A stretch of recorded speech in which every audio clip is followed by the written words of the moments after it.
I hope so too. I think they're both great. Vicki, especially. I have a soft spot in my heart for Vicki when it comes Yeah. to filling her love tank. Yeah. Speaking of former RHOC cast members, Tamra Judge she recently accused you, I don't know if you saw this, of like self-producing. And she said, I think the problem is she's an actress at heart and it's kind of hard for her in front of the camera not to self-produce. I think Teddi said that. Teddi also, they both said that. Yeah. I think that's bullshit. That's what I think. I think it was bullshit. And actually, Tamara and I texted about it the other day. Because I was like, what? Really? What are you talking about? You know me better than any of these girls. Are you out of your mind? What are you talking about? If you think I have time to self-produce, and listen, here's the truth about this show. When you think you are smarter than the show, you have lost. So if you think you are self-producing and writing scripts and knowing what, it doesn't work. It doesn't work. And going back to like me sitting down with Shannon and acting like a mob boss, look, when I watched it, I laughed. I was like, oh yeah, it looks pretty dramatic. Although I do tend to be a little dramatic. But the truth is, I was so upset. And again, at the reunion, maybe you'll agree, maybe you won't agree with why I was so upset, but I was so upset. And I wanted to be very clear that this is never happening again.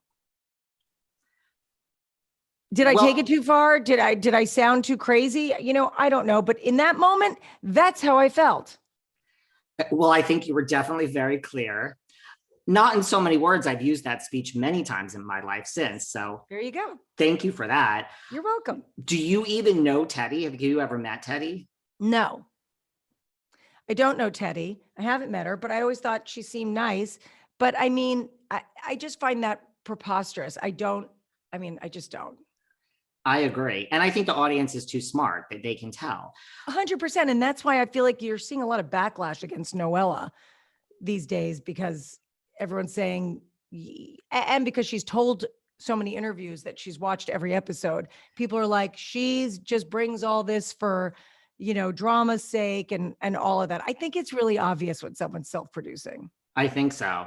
And even, I'm not saying you're doing this, but is that even such a bad thing? Like, to me, it's like, are those two things totally incongruous? Like, can't you, you look at some of the greats, like Lisa Vanderpump's been accused of this, Bethany's been accused of this. Like, isn't it possible, not really to self-produce, like to be authentic, but still kind of give the audience something of what they want?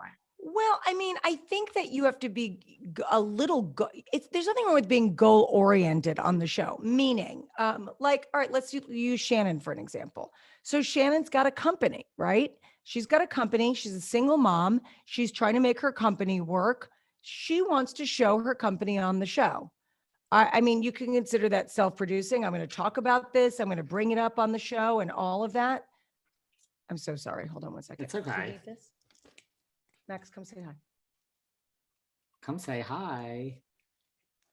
Hi. Hi, how are you? Good, how are you? I love you. Have a great day. Nice to see you during your impromptu cameo. I love you. Text me when you get there. Okay. So you could call that self-producing, but that's normal. This is a platform. There's like a give and take to being on the show where we are willing to open up our lives and show the good, the bad, and the ugly. And what we get out of it is this platform to promote what's going on in our lives. So, you could call that self-producing too. Totally. Loved seeing Max. What about this? And I'm not coming for Tamra today, but she does just keep talking. What about this statement she recently made that, she would be a little bit hesitant about talking about my minor child's sexuality. And I think she's referring to Kat in this. Yeah. But then she does go on to say, I don't know, this is a quote, one daughter came out as bisexual and another daughter has come out as lesbian. I just don't know what I would make. Oh, I just don't know that I would make that my storyline. I saw that. That's why I texted Tamra. I go, why are you saying that? So I would never use my children as a storyline, ever. My kids have their own stories to tell. And for example, with Max, I knew she was gay way before she came out. She came out publicly in her own time when she wanted to. It had nothing to do with me. That's when she came out. Now, was that part of the impetus for us coming back? As I told you earlier, yes, because I thought, okay, well, Max is out. That's something that we can, let people see how normal this is. And yes, of course, that was something in the back of our minds. And it was something we discussed with her before we made the decision to come back on the show. Hey, this is something that we think is interesting and could help people. How do you feel about this? And she was like, yeah. So you saw, she had written a book. We did a book party. We talked about it. It was all very, you see Noella running up to her. Oh my God, you're bisexual. But you're like, Max isn't weirded out by it. She's like, just fine. And that's where I thought that was going. Of course, I knew Kat was gay as well, but again, it's her story to tell. And it wasn't a big, like, because you saw it, it wasn't a big coming out conversation. It was actually, I mean, it was supposed to be just this moment where we were gardening. So I have 4 kids, and it was like, as I usually do, I do alone things with my kids. And so we have this edible garden on the side of our house, and Kat wanted to turn one of the planters into flowers. And I was like, sure. And so, it was during the filming time. I'm like, let's film it. And she's like, okay, great. And so we sat down to film it.